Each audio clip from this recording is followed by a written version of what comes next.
सालों के दौरान एक एरिया में कई स्टार्स मर सकते हैं और उनसे बने ब्लैक होल्स आपस में मिलकर बड़े और बड़े ब्लैक होल्स बन जाते हैं। सैग ए स्टार दूसरों को, अपने जैसों को, सबको खाता है। पिछले लगभग 1200 करोड़ सालों में इसे जो कुछ मिला है, इसने उसे खा लिया है। हमारा ब्लैक होल अपने अड़ोस पड़ोस का लगभग सारा खाना खा चुका है और अब शांत होकर मिडिल एज्ड लाइफ जी रहा है, ज्यादा कुछ खा नहीं रहा है। तो जब हम वहां देखते हैं तो हमें कोई खास हलचल नजर नहीं आती, जो हमारे लिए अच्छी बात है, क्योंकि अगर हमारा ब्लैक होल अब भी अपने जवानी के दिनों की तरह खा रहा होता तो हम यहां जिंदा नहीं होते। सन 2010 में नासा के फर्मी स्पेस टेलीस्कोप को हमारे भूखे ब्लैक होल की पहले बहुत ज्यादा खाने की आदत का एक सुराग मिला। उसके फ्लैट प्लेन पर 30,000 लाइट ईयर्स ऊपर और नीचे तक गैलेक्सी के सेंटर से उठते हुए ultra high energy gamma rays से भरे 2 विशाल बबल्स। कुछ साइंटिस्ट्स का मानना है कि ये एक तरह का कॉस्मिक बर्ब यानी डकार है, जो एक विशाल स्टार को खाने के बाद एक सुपर मैसिव ब्लैक होल ने लिया है।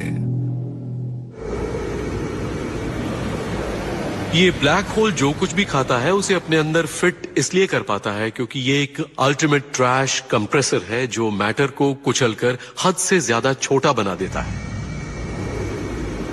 तो ब्लैक होल का वजन उन चीजों का कुल वजन होता है जो उसने यूनिवर्स की शुरुआत से अब तक खाई होती हैं।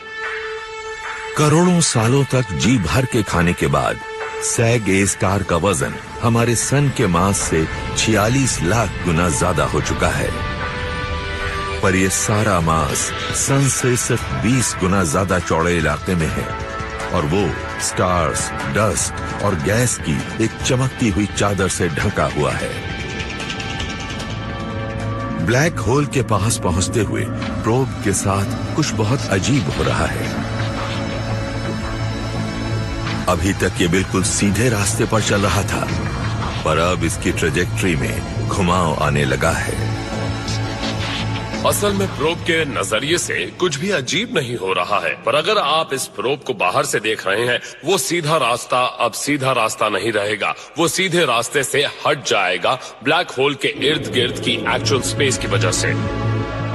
प्रोब का रास्ता नहीं बदला है, उसके आसपास का स्पेस बदल गया है और जब स्पेस बदलता है, टाइम भी बदल जाता है। जब आप एक ब्लैक होल के पास होते हैं, टाइम अलग तरीके से फ्लो करता है। अगर ब्लैक होल घूम रहा हो, वो आसपास की स्पेस को अपने साथ खींचता है। ये बहुत ही अजीब है। ये वो पॉइंट है जहां पर हमारी कॉमन सेंस और इंट्यूशन के सारे कॉन्सेप्ट्स काम करना बंद कर देती हैं। सैग ए स्टार स्पेस और टाइम को डिस्टॉर्ट कर रहा है। तो जैसे जैसे प्रोब पास पहुंचा, टाइम इस कदर बदला कि सबसे बड़ी साइंस फिक्शन फैंटेसी हकीकत बन गई। ब्लैक होल पर प्रोब सच में फ्यूचर में वापस जा सकता है।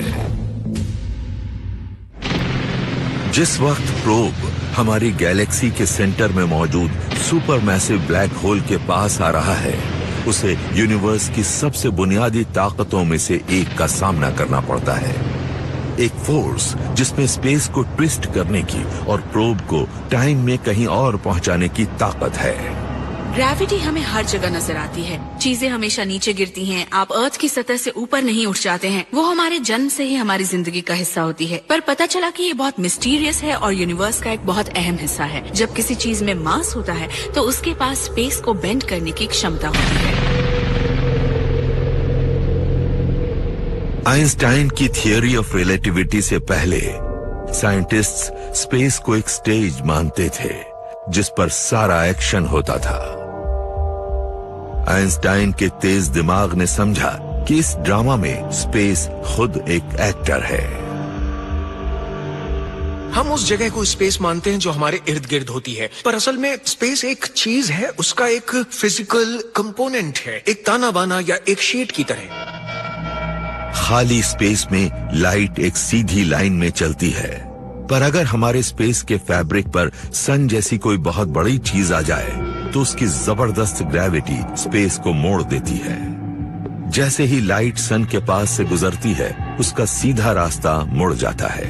लाइट बेंड इसलिए नहीं होती कि लाइट बेंड होती है, पर जिस स्पेस में लाइट ट्रैवल कर रही होती है उसमें कर्व आ जाता है। इसीलिए हमारे प्रोब की ट्रेजेक्ट्री में कर्व आ रहा है। ब्लैक होल की ग्रेविटी स्पेस के फैब्रिक को मोड़ रही है।